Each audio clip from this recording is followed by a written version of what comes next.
Hey everyone, Dukaness here with a video about what I'm doing to prepare for the Rise of Iron expansion. Before I go any further, I want to make it clear that there are two kinds of gamers. There are those who like to take things slow, look around, smell the roses, and basically enjoy every facet the expansion has to offer. The other side are those who race to the highest light level possible and zip through the content as fast as they can. These players effectively begin playing the expansion before it's even released by completing tasks and collecting items that are going to propel them through the expansion after it actually drops. If you're the first kind of person, you're not going to get anything out of this video, nor are you going to enjoy it. I personally identify with the second group of players. I absolutely and wholeheartedly respect and understand the first group. You want to get the most of the content that you paid for with your hard-earned money, and you don't want to be bored of Rise of Iron in just a couple of weeks. I get that. But for me, this game has never been dry. I've been playing consistently since launch, and I've never gotten bored. So my only request is that you respect my style, as I've respected yours, and don't litter the comment board by telling me how fast I'll burn out. I've done this with every expansion. It's how I personally enjoy the game. I know a lot of others feel the same way, and that's why this video is directed towards them. So the breakdown of this video is basically just going to be me telling you guys what my objectives are, and then how I'm going to do it, or how I'm going to prepare for it. And I'll start with my number one objective, which is to get a god roll version of Dead Orbit's new shotgun, the Last Ditch 001. Take a look at this screenshot here. It's the same archetype as the beloved Matador 64. There's educated speculation that this weapon will unarguably be the shotgun meta, unless the community's missing some kind of information. I want this shotgun because I normally use a shotgun in trials, and I want to remain competitive. I'm also considering getting into tournament play. Now I know a small portion of the player base will be entering tournaments, and maybe you don't even play PvP. If that's your case, you don't need a Last Ditch. However, each of you might have a reason to want a different weapon or a different piece of gear. Maybe you're a fusion rifle guy, or maybe you think the new Monarchy helmet looks super cool. If you have your eyes set on even just one faction item at all, and you want that item as fast as possible, there are things you can do prior to the DLC dropping to increase your chances of getting that item early on, which I'll explain. So without the ability to reroll perks, the only way to get a god roll on this shotgun or another item you want is to earn and open as many faction packages as possible. The more packages you open, the more opportunities you have to gain your preferred item, the more opportunities you have to roll a godly version of said item. As most of you know, to get these packages you need to accumulate 2,500 reputation with a faction. So you can do this by trading in motes of light, armor parts, weapon parts, or special and heavy ammo synthesis. To get the most packages, you want to stock up on the items that give you the most reputation per cost. Take a look at the screenshot here that I put together. Two currencies that most players have a surplus of are Glimmer and Strange Coins. I went ahead and calculated the best items to spend your Glimmer and Strange Coins on. If you're not the best at math, you can just pay attention to the gray column at the end.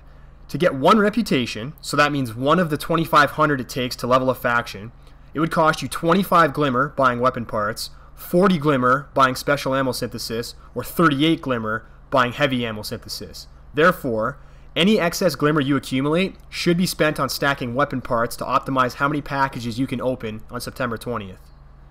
The other currency is Strange Coins. As far as I know, the only items you can purchase with Strange Coins are motes of light and heavy ammo synthesis.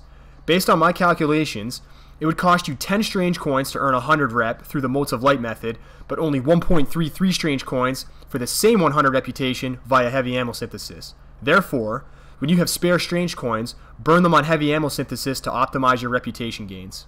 With the raid being released only 3 days after Rise of Iron drops, I'll be doing everything I can to get my light level as high as possible from Tuesday to Thursday. As far as I know, Bungie has not confirmed what the light level will be for new vendor gear, so we're just going to have to speculate based on what we've seen in the past.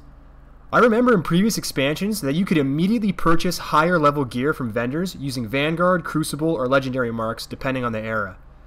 This leads me to believe that at least it's a possibility we can expect to get some kind of light boost through purchasing gear from vendors and opening faction packages.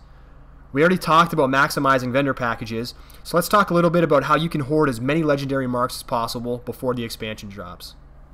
We all know how to get legendary marks right now. You can do daily crucible, strikes, that kind of stuff. So I suggest utilizing those methods to get to the current cap of 200. After that, there are a few things you can do to effectively exceed that cap by saving up beforehand. Had you saved your Iron Banner and Trials of Osiris bounties, you could have banked an additional 125 marks by completing them but not redeeming them until after Rise of Iron. I'm genuinely sorry for not making this video earlier, and I promise I'll be better for the next expansion. But anyway, those are gone, and they're not returning until ROI drops, so the only way I'm aware of to get extra marks now is to stock up on legendary gear. I suggest filling your vault with purple gear and weapons. So ideally, if the vendor gear is higher than 335 light, you spend X amount of marks on a pair of boots, then you dismantle legendary gear, get your marks back up, buy a chest piece, and then repeat for the helmet, gauntlets, and whatever else you can get your hands on to immediately increase your light level. Getting an early start is critical because we know in the past that your current light level has an impact on the light level of your drops. So see the Court of Oryx for an example. So the higher light you are before you start participating in the new content, the higher drops you'll get, the quicker you'll reach 385 light. The last thing I want to talk about is engrams and cryptarch packages. So historically, when Bungie releases a DLC, the pre-DLC engrams were not capable of returning post-DLC weapons and gear, even if turned in after the DLC dropped. However, in a recent interview, when the Bungie developers were asked if we should hang on to exotic engrams, they smiled and opted to not answer the question. That kind of implies they might have something up their sleeve, but regardless of whether or not pre-DLC engrams can return new gear after ROI drops, there's still an incentive to stock up on these. So on one hand, they might actually give you new exotics at higher light levels. On the other hand, even if they don't, like they haven't in the past, they'll rank up your cryptarch. So as you know, when your cryptarch rank is leveled up, you get new engrams. These engrams, because they're received after the DLC drops, will turn into ROI gear and weapons, which could potentially bump your light.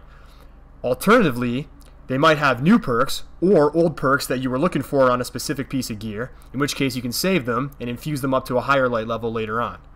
Earlier on, we discussed saving legendary gear for the purpose of hoarding legendary marks. If you run out of space, which I already have, prioritize the engrams over the weapons and gear. This is because engrams will get you post-DLC cryptarch packages, but they'll also turn into the same legendary marks that your already decoded gear will turn into. I know this was a pretty technical video, so let's do a quick summary of the main points to take away if you're interested in rushing to maximum light before the raid and or want to maximize your chances at getting god roll gear and weapons early on. If you have extra glimmer, buy weapon parts from the gunsmith. If you have extra strange coins, buy heavy ammo synths from Xur. Make sure you hit the cap of 200 legendary marks. Save all your gear to be dismantled post DLC. If you run out of space, prioritize the engrams. Guys, if you found this video helpful, please go ahead and poke that like button. One last thing I want to emphasize is to make sure you're playing the expansion in whichever way you like. However you like to play it, I'll see you out there on the 20th. Dukaness out.